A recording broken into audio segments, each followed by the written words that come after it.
ችሎታ አለን እኛ ሰው መግደል ችሎታ አለን።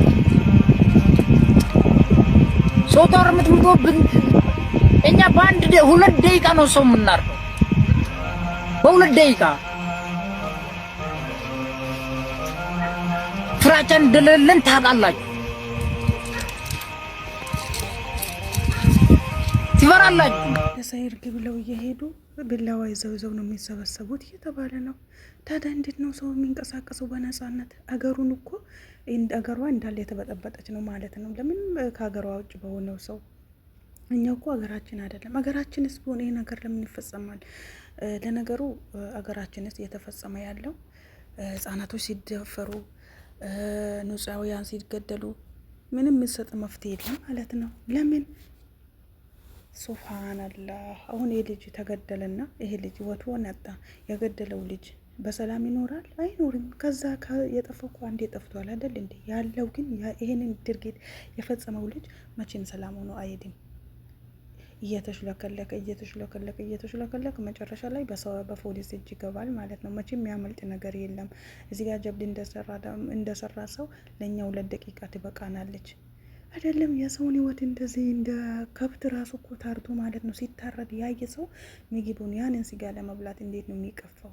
በአሁን ጊዜ እኮ ዝንብ ለመግደል ራሱ በጣም በሚያሳዝንበት ዘመን ላይ አሁን ጭራሽ ብሎ ሰውን መግደል 2 ደቂቃ አይጨርስብንም በእኛ።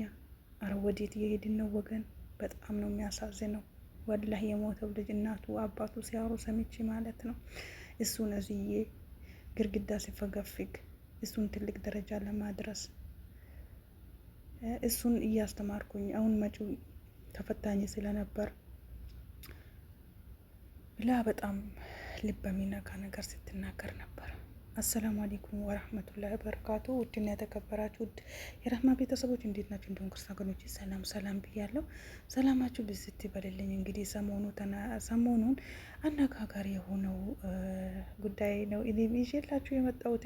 በጣም የሚያሳዝን ነገር እንደዚህ በሰው ሀገር ላይ ይሄንን ነገር ሲፈጸም ኧረ ቢስሚላህ ይሄ ሰርግ የሚባል ነገር ቢቀርስ ሰው ከሌስ በቃ ቢቀርስ እንደ ይሄንን ነገር አልሞ ይሄንን ነገር አቅዶ የሚመጣ ከሆነ ሰው የሚጋቡ ሰዎች ይሄን አክር ግርግር ለምን ያስፈልጋቸዋል? የእሷ 3 ሚዜ የእሱ 3 ሚዜ ይበቃል። ይሄ ነገር የሚከሰት ከሆነ ማለት ነው ከአንዱ የመጣ ብዙ ጣጣ ይዞ ነው የሚመጣው። አሁን ይሄ ነገር በተፈጸመበት የስንት ሰው ህይወት ይበላሻል። የስንት ሰው አላማ ያለው ሰው አለ። የስንት ሰው አላማው ይበላሽበታል። እንደዚህ በከንቱ ይቀራል ማለት ነው። አንዱ ባጠፋው ሁሉም ይበከላል። አንዱ ባደረገው ጥሩ ነገር ሁሉም ጥሩ ይሆናል ማለት ነው። አስባችሁታል? እናት በሰዓቱ አልሄድም እያልኩት እየቀፈፈኝ ነው፣ በጣም እግሬ ላይ ወድቆ እየለመነኝ ነበረ። አባት ውስጥ ከኛ ለምን አይሄድም ስለው የሰርገኛ 2 ወረቀት ያሰጣል ከሌሽ ብሎ እግሬ ስር ወድቆ ነው እየለመነኝ። መሄድ ፈልጌ ያልነበረም እየከበደኝ ነበር እና አሁንም ደግሞ መሄድ አልቀረምና ሄድኩኝ ትላለች እናቱ ማለት ነው። ሄድኩኝና እዛ እንደሄድኩኝ ሻርቤ ሻርቡ ተቀዷል ብዬ ስደውልለት እንግዲህ ላምጣልሽ ቤት ልሄድ ሲለኝ አይ አሁንማ አትሄድም እንድንመለስ ስለሆን እንዳትሄድ አልኩትኝ አለች ማለት ነው እናት። በኋላ ትንሽ ቆይቶ ደግሞ ኢቃማ የሌለው ሰው ይውጣ ውጡ እየተባለ ከዛ በቃ አሁንማ እንውጣ እያልኩኝ ልንወጣ ልክ ልደውልለት ስል ስልኩ አይሰራ ማለት ልደውልለት ስል ስልኩ አይሰራ እና መጨረሻ ላይ ሲወጣ ደግሞ አምቡላንሱ ጋር እንዳለ ሰው ተሰብስቧል። ደግሞ እንዳለ ፈሷል። እንደምንም ተብሎ ተራሮጦ የሐኪም ቤት ሲያደርሱት በጣም ልጁ እንደተጎዳና ብዙ ደም እንደፈሰሰው በሰዓቱ ወዳው ቢያደርሱት ህይወቱ እንደሚመለስ ነው እየተነገራት። አስቡት እንጂ አንድ ልጇን ስንት ዓመት ያለፋውለት እሱን አዝዬ ነው የሰው ቤት ግርግዳ ሲፈገፍግ የነበረው። ግርግዳ እያጠብኩኝ ነበር ያደረስኩትኝ። አሁን ተፈታኝ ነው እና አንድ ልጅ ነበር ብላ በጣም አንጀት የሚበላ ነገር እና ልጅቷ አሁን ብዙ ሰው ፍቅረኛው የሱም ፍቅረኛ ነበረች የተባለው ውሸት ነው። አባቱም ራሱ መልስ ሰጥተዋል። ለጓደኛው ሲል ነው መስዋዕት የከፈለው እንጂ እሱ በጭራሽ አፍቅሮም አይደለም።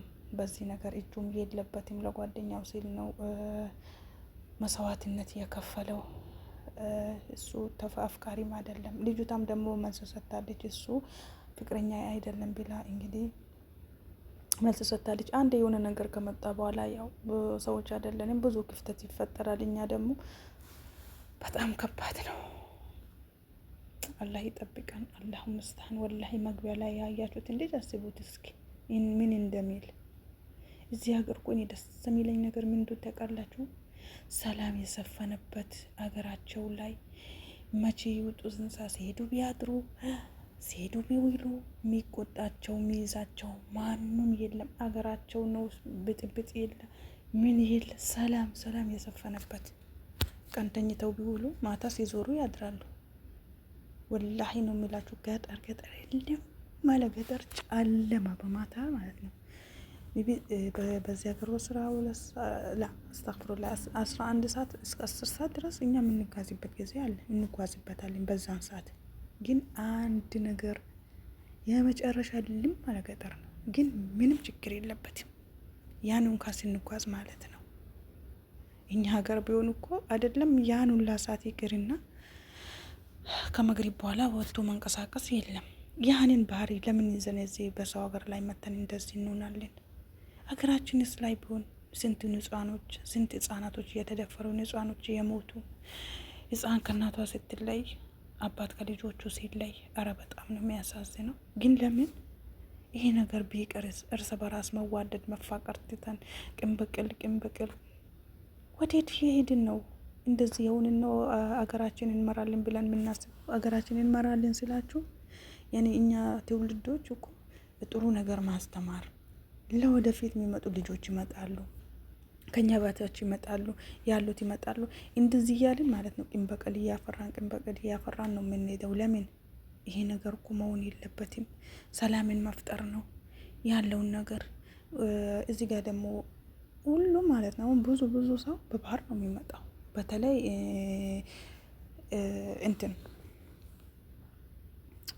በአሁኑ ሰዓት በጣም ከባድ ነው።